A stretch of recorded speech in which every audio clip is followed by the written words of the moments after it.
Hello students, last lecture में हमने variables का जो कंसेप्ट है उसको देखा था कि वेरिएबल्स क्या होते हैं, उनको डिक्लेयर कैसे किया जाता है, इनिशियलाइजेशन से क्या मुराद है और वेरिएबल को अंदर वैल्यू को कैसे हमने तब्दील करना है। आज की वीडियो में हम प्रैक्टिकल इन तमाम आस्पेक्ट्स को देखेंगे, जिसमें वेरिएबल डिक्लेरेशन, इनिशियलाइजेशन, मैनिपुलेशन, उसके बाद ये जितनी भी चीज़ें हैं वेरिएबल्स से रिलेटेड इंशाल्लाह आज के लेक्चर में हम डिस्कस करेंगे। तो प्रैक्टिकली हमने तमाम चीज़ें देखनी हैं, तो इसके लिए हम कोड ब्लॉक्स को यूज़ करेंगे। इसमें आपने सबसे पहले कोड ब्लॉक्स को ओपन करना है। ओपन करने के बाद आपने न्यू प्रोजेक्ट क्रिएट करना या न्यू सोर्स फाइल क्रिएट करनी है। उसके लिए आप यहाँ पे ये फाइल के ऊपर क्लिक करेंगे, न्यू पे सिलेक्ट करेंगे और यहाँ पे सब मेन्यू से एम्प्टी फाइल पे क्लिक कर देंगे, तो आपके पास एक नई सोर्स फाइल आपके सामने आ जाएगी। अब सबसे पहले तो आपने इसको सेव करना है। कंट्रोल एस का बटन प्रेस किया मैंने और यहाँ पे आपने नाम देना है। नाम देने के बाद .cpp एक्सटेंशन इसको देनी है और सेव के बटन पे क्लिक कर देना लाइक दिस। अब यहाँ पे you know that first of all you start using the pre processor directive hash include. उसके बाद यहाँ पे आपने आईओस्ट्रीम, अभी तक हमने हेडर फाइल को यूज़ किया है। उसके बाद यूजिंग नेम स्पेस और स्टैंडर्ड नेम स्पेस को आपने ऐड कर लिया। ये मेन फंक्शन है जहाँ से प्रोग्राम की एग्जीक्यूशन स्टार्ट होगी and it is the body of the program. अब इस बॉडी के अंदर सबसे पहले तो मैं यहाँ पे एक वेरिएबल सिंपल एक n वेरिएबल डिक्लेयर करने लगा हूँ। This line is called the variable declaration. अब मेरे प्रोग्राम में एक वेरिएबल बना है जिसका नाम के n है। अगर n के अंदर वैल्यू हमने असाइन करनी है तो असाइनमेंट ऑपरेटर को यूज़ करेंगे और यहाँ पे जो वैल्यू प्लेस करनी है आपने वो देनी है। और इस तरह आपका जो वेरिएबल था n, इसके अंदर आपने 10 वैल्यू प्लेस कर ली। This line is called the variable declaration and this line is a assignment statement, जिसमें कि आप n के अंदर वैल्यू 10 प्लेस कर रहे हैं। अब आपने प्रिंट करवाना है तो सी आउट और यहाँ पे n की वैल्यू को आप प्रिंट करवा लेंगे। सिंपल वेरिएबल डिक्लेयर किया, वैल्यू असाइन की और उसको आपने प्रिंट करवा लिया। अब स्क्रीन के ऊपर आपको n की वैल्यू नजर आ जाएगी। यहाँ पे आपने इसको बिल्ड करना है। उसके बाद इसको रन करेंगे और ये आपको 10 वैल्यू नजर आ रही है जो कि n की वैल्यू थी 10। उसके बाद हम यहाँ पे n के अंदर वैल्यू जो है वो चेंज करके अब 90 कर देते हैं। उसके बाद यहाँ पे हम एंड लाइन कर लेते हैं ताकि अगली लाइन पे वैल्यू प्रिंट हो। और यहाँ पे सी आउट करके और आपने n को दोबारा से प्रिंट आउट करना है। अब आप इसको कंपाइल करें और ये आपको नज़र आ रहा है पहली दफ़ा n की वैल्यू 10 थी जो कि सी आउट के ज़रिए आपको n की वैल्यू नज़र आ रही है। उसके बाद फिर हमने एक और असाइनमेंट स्टेटमेंट को यूज़ किया और n की वैल्यू को 90 दे दी n की वैल्यू। तो अब यहाँ पे 10 वैल्यू ख़त्म हो जाएगी और n के अंदर 90 आ जाएगा और दोबारा इसको प्रिंट किया तो ये 90 आपको नज़र आ रहा है। तो इस तरह हम वेरिएबल की वैल्यू को चेंज भी कर सकते हैं। तो this line is called the variable declaration. First line, this line is a variable declaration, this line is a assignment statement के वेरिएबल के अंदर वैल्यू असाइन कर रहे हैं।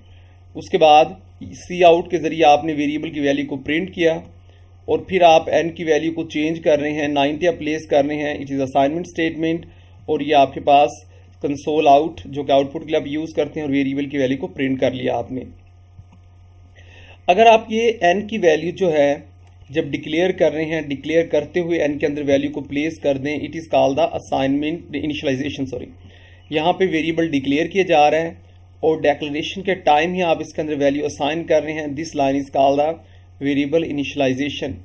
अब यहाँ पे आप इसको प्रिंट करना चाहें तो आप for example you want to print a string before the variable value, तो आप यहाँ पे for example num is equal to और यहाँ पे आप n की वैल्यू को प्रिंट कर लें। इसको अब यहाँ से हम दोबारा बिल्ड करते हैं, रन करेंगे और ये आपको नम इज इक्वल टू 10 नज़र आ रहा है। अब यहाँ पे जो डबल कोटेशन मार्क के अंदर it is a string num is equal to, ये एज इट इज़ आपको नज़र आ रहा है कि नम इज इक्वल टू और आगे n की वैल्यू आपको प्रिंट हुई नज़र आ रही है विच इज़ 100।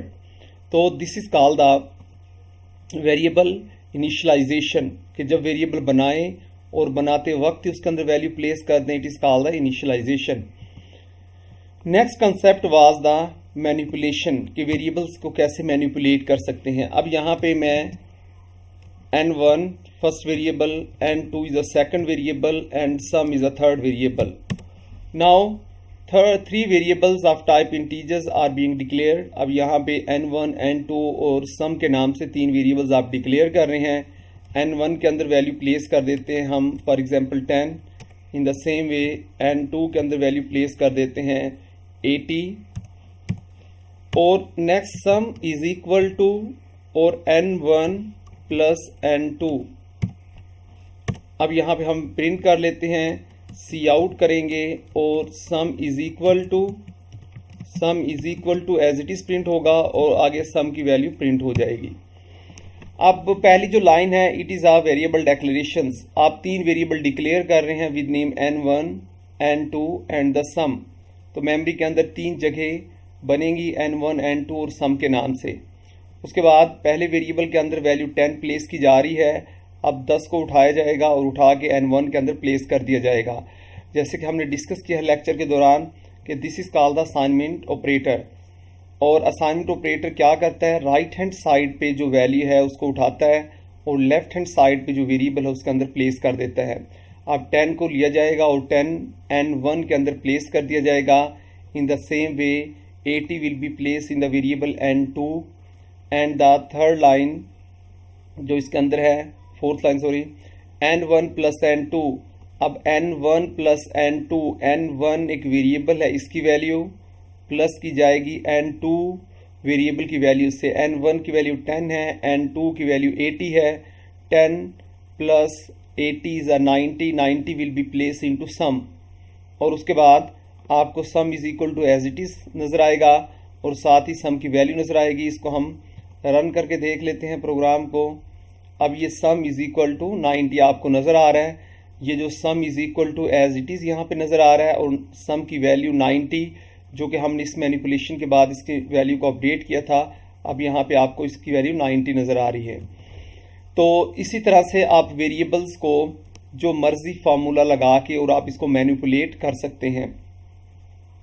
आज के लिए इतना ही। नेक्स्ट लेक्चर में हम मजीद वेरिएबल्स को डिस्कस करेंगे।